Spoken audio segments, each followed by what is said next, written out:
Donc là, nous avons fait l'octogone de base dans le carré du très grand dessin. On a juste relié les points 9 pour faire une étoile, et là, les cercles entre eux. Tous les cercles, hein, point 1, point 2, point 3, point 4, jusqu'à 9. Voilà, là, on commence à tirer les traits pour obtenir le carré Sator au milieu. Comme on a vu sur la précédente vidéo, on trace, on relie les points, et on obtient le quadrillage du carré au centre.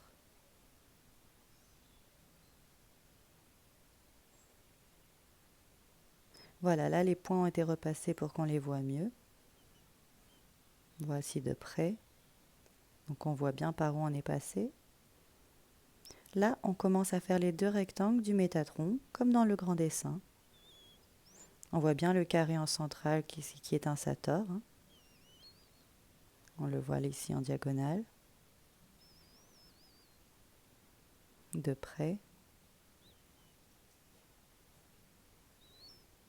Et on continue pour faire les hexagones. Donc là, on est sur les verts.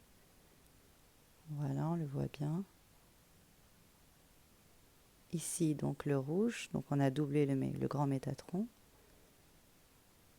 Les triangles à l'intérieur. Le deuxième. Les rouges maintenant. L'autre Métatron.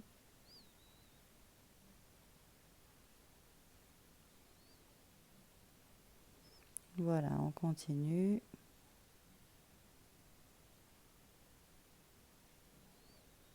L'idée étant de faire exactement la même chose que dans le grand dessin pour montrer justement cette idée de fractal. On va voir à quel point. Donc là, on voit le Sator à l'intérieur. Là, je l'ai effacé. Et voilà, il apparaît en extérieur pour fermer complètement le grand carré. On continue, hein, les traits secondaires du Métatron. Donc ici en orange pour les rouges, en vert foncé pour les verts.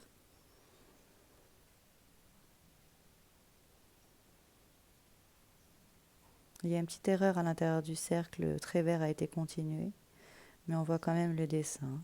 Donc voilà, là on utilise le central pour faire les cercles, pour vérifier comme dans le grand que ça fonctionne. On voit la comparaison. Et de près, à partir des points 1. Voilà, on voit le carré, le petit carré central qui est un Sator, le carré moyen qui est un Sator. On voit les cercles disposés tout autour. On voit que tout fonctionne et que aussi, il représente le rep intérieur, hein, vous voyez. Et il y a bien un Sator qui se fixe à l'extérieur et qui fait parfaitement la taille du carré du grand dessin. Donc le petit octogone a été construit avec 1 pour 1 petit carreau, c'est-à-dire 0,5 cm. Et le grand, lui, a été construit à 1 égale 4 carreaux, soit 2 cm.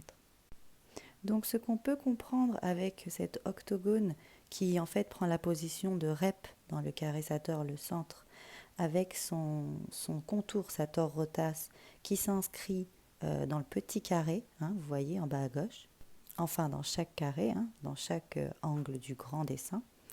Et on peut donc comprendre que le très grand dessin, le très grand carré avec ses 4 carrés en angle, correspond au rep central d'un Sator beaucoup plus gros.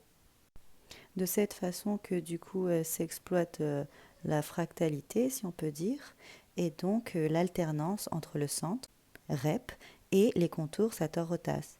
C'est à chaque fois en alternance représenté.